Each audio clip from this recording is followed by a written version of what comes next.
Wijnaldum or Thiago, said Josh Boucher. I'm going to move on to that now. I think I've teased you guys long enough. Look, let's get stuck into it.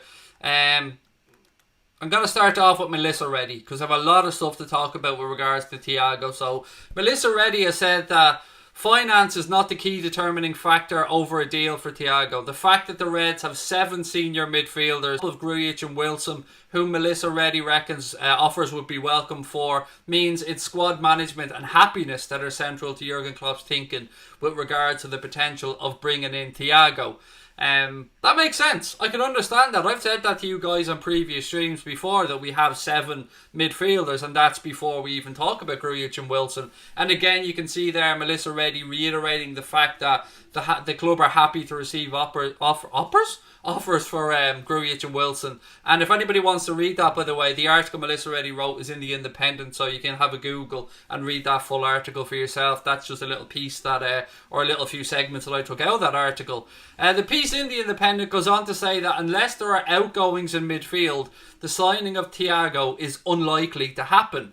I'm wondering if that's going to be then what happens to Genie, but I know that it is now because this situation is beginning to come clearer. I'll get to the super chat in a minute, Khaled. Let me just keep going with this one.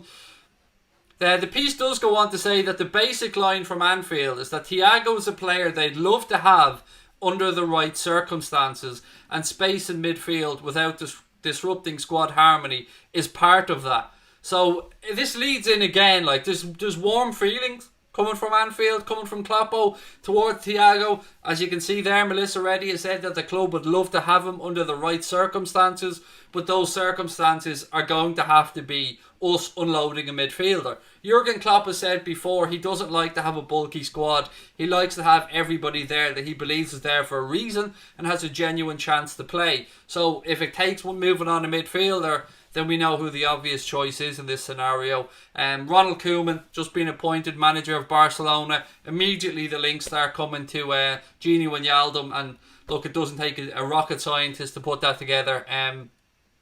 Going back to Gini for a minute though, it's believed Barcelona boss Ronald Koeman wants him to come, and that Gini is high on his wish list. Now, obviously Gini's contract situation would make him attractive, because if he doesn't sign the new Reds deal, then he could potentially be off for free in January on a pre-contract.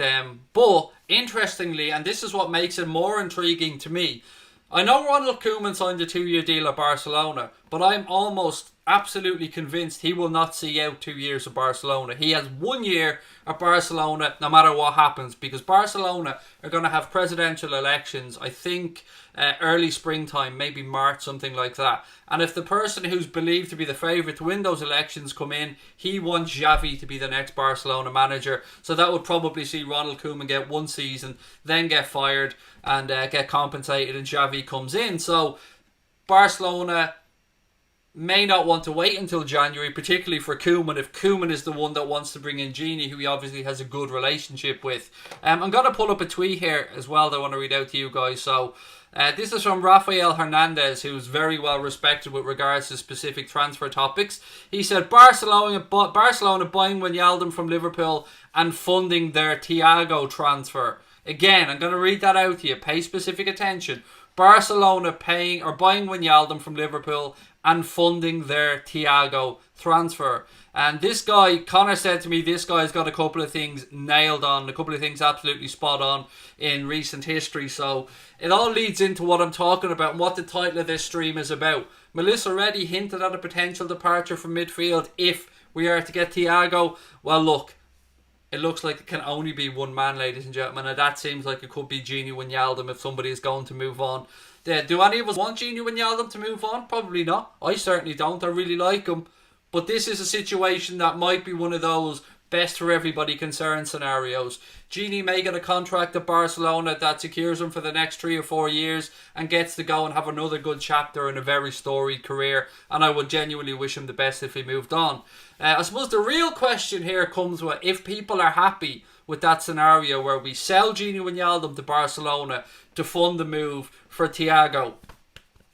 I've mulled this over a lot, and I have to say, yes, I would be happy with that. I watched Thiago very closely over the last couple of weeks, obviously in playing in the Champions League knockout stages and that, and I hadn't really paid too much attention to him, like fleeting glances before. I'd obviously seen him at Barcelona, watched little bits and pieces of him at Bayern Munich, but never associated him with coming to Liverpool, so never really watched too much of him. But he can control a midfield, and I was so impressed with the games against Barcelona and the game last night as well. I have to say he does seem to offer something that Gini Wijnaldum doesn't, albeit Gini Wijnaldum is a very good all-around midfielder and somebody who most managers in world football will be happy to have in their squad, but he's not a specialist.